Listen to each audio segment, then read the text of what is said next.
Hi, Todd Martin here with The Walking Code. In this video, I'm going to do a hip action deep dive, meaning I'm going to look at the exact function of the hip joints during various types of walking. For example, walking on flat ground, or walking uphill, or walking downhill. So stay tuned.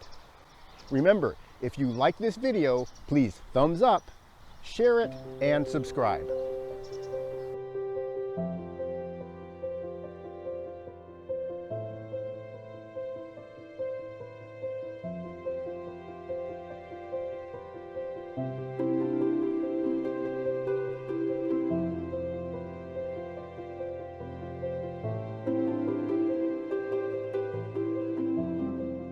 Now, I've been saying so far that I'm using hip flexion of my rear leg to step forward, and then flexion of the forward leg hip to complete the step. That's when I'm doing what I call a strolling action. I'm not walking fast. I'm just doing a normal forward stroll. If I'm going to power walk, I actually use a different hip action.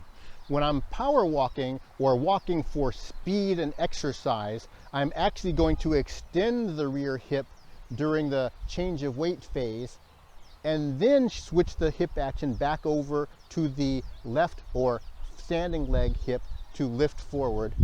So I'm using rear hip extension to start the step and forward hip flexion to complete the step.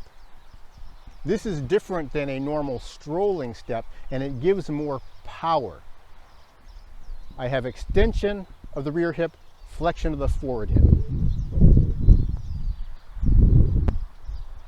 That gives a more driving step action, and you notice when I start doing that, instead of my arms hanging vertically from my torso, my arms begin to flex at the elbow.